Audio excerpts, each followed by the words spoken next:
Hey there, what's happening? Coach Chris in the kitchen with Chef Guy. Today we're going to talk about something that's pretty important when we're eating and trying to eat healthy, and food preparation, fat, what to cook with, what's going to be the smarter choice in the kitchen. And I know that this is something that I thought I knew a little bit about it. We were talking about it briefly, and I realized I still got anything. I don't know anything. I still got something to learn. So I'm going to let Chef take it away and just go over some of the things, the do's and the don'ts when we're trying to cook our chicken, namely our chicken, because that's what all these guys are eating. Yeah. Well, have you been in a grocery store? There's an aisle there that is all about oil and fat. Yeah, half of it is all oil. Yeah. I mean, you find all of these things there, plus the butter, plus the bacon. That's right. Bacon fat, right? Sure. So there's plenty of choices, Right. But some are fantastic, some are good, and some are not so good, So I thought we would get started, okay? So there are some fats that I cook with, and some that I don't cook with, Now, I know that a lot of you guys have stuff like this, or like this, This is just a spray that puts fat on whatever you put in it. Taste this. Really? Yeah, exactly, really. It's gotta taste horrible, right? Yeah, not artificial. Yeah, artificial for sure. Artificial. I eat real butter. Yeah, not that. Yeah, I mean, what would you expect, coming out from a can, I kill cockroaches with that, right? I don't put it on my food, okay? So go through your cabinet right now, and any sprays that you have in your kitchen for food, just throw them away. Use it. Take a look at the ingredients. It's not only fat. There's other things like silicone in it, and it's just not good. So I never ever cook it. Actually, I just drop it in the trash right there. Okay. Now there's something else that has been very popular is coconut oil. Right. And we discussed that, you and I, just prior to filming this. Right. Right. Coconut, it's kind of nice, I agree. But there's one big problem, is that there's a smoking point that is very low. Why is that important? It's important because when you go ahead and use your pan and it's hot and you want to sear something like chicken, okay, you got to put fat in that. But the problem is that pan is somewhere like around 400, 500 degrees. Right. And this breaks down at 310. So what happens? It starts burning. It's burnt on your you food. might smell the burning taste. You might smell the burning. Right. And you might think your chicken is burning, but it's not. It's the fat. Why would you do that? So to give you a comparison, remember the temperature. On the pan, the temperature is 450, 500 degrees Fahrenheit. Right. This breaks down at 310. Something like a canola oil or vegetable oil break down at 450, 500. So that's why this is much better choice than this. Nobody wants to taste or put something in their body that is, burned to the point. It's like charcoal burn. Right. People are going this route because they feel it's the healthier route, which it's true, right? It is a healthier choice. It's a monounsaturated fat, but there's plenty of other choice for monounsaturated fat. Right. So as a personal taste, I almost never cook with coconut oil because of that. Because the smoke point is so low, and it's just burn my food without the food being burned. Right. Okay? Right. Does that make sense? Yeah, it makes perfect sense. All right. So coconut oil is not good in my humble opinion. Now you may have picked up a slight accent from Texas, right? Oh, you? Yeah, I was trying to place it. I'm like, maybe Texas, maybe Brooklyn, like Brooklyn, something like that. Actually, of course, I surprise you, but I actually come from France. I was born and raised there. So butter in France and here, of course, it's kind of something that we tend to cook with as chefs, But skinny chefs don't really do that. Butter has a good taste, it gives like a nice taste to, I don't know, broccoli or Brussels sprout or just about anything, cauliflower. Exactly, and that's great. But just like coconut oil, the smoking point is just too low, 350. Coconut oil 310. This is 350. So it's gonna burn before your food has a chance to cook, and that's not a good idea either. Plus, it's a saturated fat, and we're trying to get rid of saturated fat because of cardiovascular disease and Right. stuff like that. So butter, I don't cook it with it either. I'm just dropping it on the floor right there. Now the next one we have is what we call the oil that doesn't taste like anything. Right. Because it doesn't. If we were going to taste this, there's no taste to it. So it doesn't add taste to the food really.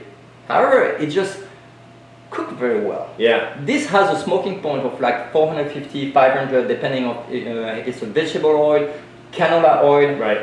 sunflower oil. These three items, safflower, vegetable, and canola oil are good to cook with. Okay, so that's a fairly good choice. However, it doesn't have a good taste. Then the next one over, I'm going to keep that one though. The next one over is the olive oil. Gotcha. Now, And there's a olive oil- lot of options here. Dude, when I came in this country, Yeah. 15 years ago, okay, in the grocery store there was no olive oil, maybe one brand. Yeah. That's it. Yeah. And it was considered the new healthy thing to do. Yeah. Okay? Whereas in the south of France where I come from, people have been cooking with that for like centuries and centuries, Right. right? So they know the health benefit of olive oil, So here's one thing though.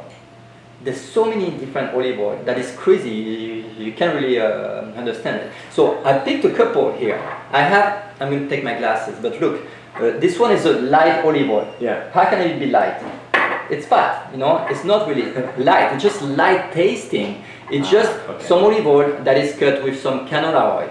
Okay. But I'm going to let you taste this. I'm going to let you taste this one, which is pure olive oil, which shouldn't be in your kitchen at all. If it doesn't say extra virgin olive oil, it's not and just shouldn't be in your kitchen. Oh, really? So pure, light, or just olive oil without the mention extra virgin, just don't buy it. Throw it away. Don't cook with it. It's nonsense.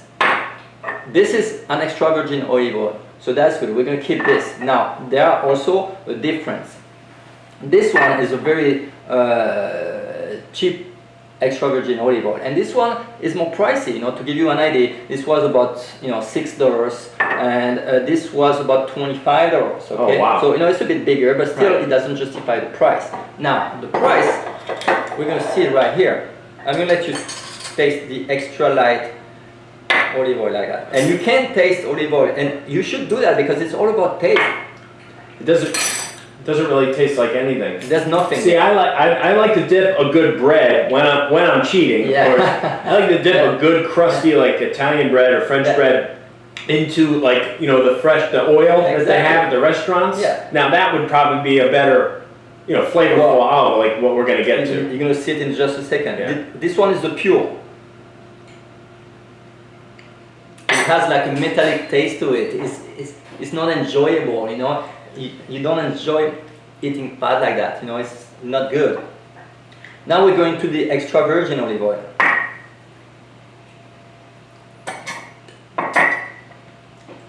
A little bit better, huh? Okay. The taste, we're Yeah. going there. Now we're closer to that, Yeah. and then they put the extra like herbs and That's stuff. right, but already this is plain extra virgin olive Okay. oil, and you can taste the taste of the olive oil, Right. where you couldn't with the other ones. Now, right? what makes it the extra virgin? What is that? What does that mean? What does that do to the oil? to change? That's a great question. Here's the deal. You have a couple of categories. You have, let's say, two: olive oil and extra virgin olive oil. Right. Extra virgin olive oil is the top of the top. Do you know how they make olive oil? It's very easy. In September, in Italy and Spain, Portugal, the south of France, they go on the trees and with a big comb, they take all the olives and they go ahead and press that. What they get is a mushy liquid that is half water and half fat. They wait a little bit and they let the oil go on the top of the surface. Oh, they let it rise. Then they collect it. Gotcha. If they do that with no heat, first cold pressing, that's the best taste of the olive oil. And that's what extra virgin olive oil is. The pure olive oil there, like we tasted Right. earlier, then they heat it, they put heat in it, they put chemicals in to extract the fat. Okay. So that cannot be any good whatsoever, What's good is that when the olives are just pressed once, the first cold pressing is where you have the most nutrients, the better taste, and that's what it is. I see. And also it's being tested for acidity. The lower acidity, the better the olive oil. Sure. An extra virgin olive oil has low acidity. That's a good thing. That's why it tastes better. Tastes better, It doesn't taste right away. acidic at all like the other ones. You Yeah. know? Now, if we move to the better one, that's the most expensive one. Gotcha. And Hey, give me a little more. Really? I mean, if it's a good one. you're gonna use all your fat for the month. Come on. Wow. Now you have the taste of the olive. It lasts in the mouth longer. Yeah. It's a little bit peppery. It has a common It taste. tastes like something else is in it than just... Grass, right? Oh, okay. It's just a taste of grass, good grass, freshly cut grass, Yeah. and a little bit peppery. Yeah, at the end, right? definitely, yeah. But the taste lasts longer and longer and longer. That's what we want on the salad or drizzle or cook with. So, for guys cooking with, chicken breast or chicken with skin on, And that's another thing, guys, I encourage you to make choices based on your senses. If you don't know anything about chicken, look at this too. This is chicken, this is chicken, and this is chicken. That's a chicken breast, and you can see there's no fat on it. Maybe a tiny bit over there. Right. Okay, so that's, you know that it's lean. right? Now, this is a chicken pie. It has fat on the top, but also when you take a look at the inside, you see that it's marbled with fat. Right. Okay, so if you want to eat lean, then you gotta get rid of the fat. You have to go to the chicken breast. Right. That's chicken. You guys are used to chicken, I'm sure, but you can do that with any kind of meat. Use your side and take a look at it. If it has a lot of fat, just dump it. And sometimes I'll cook with the skin on, but then not eat the skin. Does that help with the flavor of those? You are going ahead because we have a recipe for chicken wings over there. Yeah. And I have a technique to remove the skin Oh, okay. after cooking, and also a technique for getting rid of the fat on stews, soups, and casseroles in very easy way. You're gonna be amazed by that because the fat is just like you defat the whole thing with no effort whatsoever. Awesome. So that's a good tip. We'll talk about that in a We minute. will. Well, I hope this was helpful. I know I learned a lot from it. I didn't know what I thought I knew about cooking oils and stuff like this. Go through, assess what you have in your kitchen, and get rid of all the stuff that Chef Guy just told you to get rid of. Because and let us know.